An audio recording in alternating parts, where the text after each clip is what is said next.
Hi there, this is Beverly Unit from Bysc Success Coaching, and it's timely to put my 3 steps for empowering you out to you now. There's a lot of things on the media, there's a lot of things happening in the economy, there's a lot of things happening in government and politics, and you can't control outside of yourself, but you can certainly control yourself. So there are 3 steps that I want you to be really, really clear about. And step number 1 is this, and it is what I make things mean. So, what do I mean by that? Well, nothing has meaning except the meaning I give it. So, if you're making things mean that it's time to jump in the pit, or the economy is going to pot, or people aren't buying anything, or something's happening, there's no demos out there, then nothing has meaning except the meaning you give it. It's time to give it another meaning. Nobody makes you do anything or say anything. It's you in control of your brain. So when you give yourself language about something disempowering that makes you jump into the pit of doom and gloom, then what's happening here is that you're actually affecting your brain and your ability to open up the possibilities and see things that are differently out there. See the positive things, because everything positive is out there too. But what are you actually doing? So when you give a meaning to something that disempowers you, here's the tip. Now give it another 5 different meanings. What else can I make it mean? What else can I make it mean? What else can I make it mean? What else can I make it mean? What else can I make it mean? I'll get you started. Let's say, for example, you've heard a couple of consultants say to you, oh, there's no sales out there, there's no products being bought out there, there's no demos out there. And you hear yourself saying it yourself, you jump into the pit of doom and gloom. Well, this is where it's time to say, hang on a second, that consultant's told me that. Why am I believing this? This isn't anything that's generally of my belief.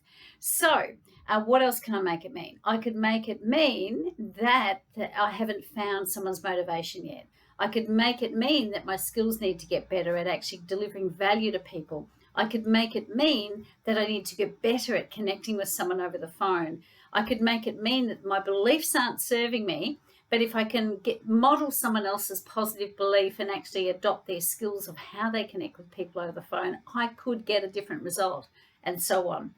And you pick the one that's going to make you feel more empowered instead of the old thing that took you into the pit. Alrighty? So what I make things mean, step number 1. Step number 2 to focus the empowerment of yourself now is actually about focus. It's what I focus on. So what are you focusing on? And the big clue is language. Language leaves clues. So is your language about what you don't want, or is it focusing on what you do want? Is your language really giving you great empowering energy, or is your language taking you down into the pit? Now, your language is out loud and it's also in here. So I've taught my brain champion technique to you on my free training. If you've been following that and watching that, then you've caught up on that. If you haven't, get along to www.busuccesscoaching.com.au, click on bonus training and go and watch it. It's free. It's an hour with me, and it helps educate you for the very critical things that you need in your business. There's one for consultants and there's one for leaders. So what I make things mean and where I place my focus. And the third one is the action you take. Now, these are 3 simple steps. What I make things mean, where I put my focus, and the action I take. Now, action. How do you take action? Well, first, you've got to make a decision. And the decision is, where do I want to be? And what date and time do I want to be there? Is it a particular day of the month that I want to land there? Is it a day of the week that I want to create that for myself? You then come back to now.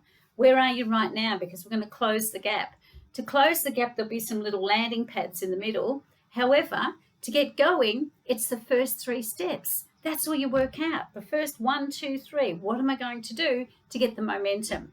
And momentum is wonderful because emotion drives momentum. So feel connected to your goal. And if you're feeling a little bit flat and disoriented or getting caught up with the media cycle at the moment and, doing the doom and gloom thing, nobody's doing this to you. You're doing it to yourself.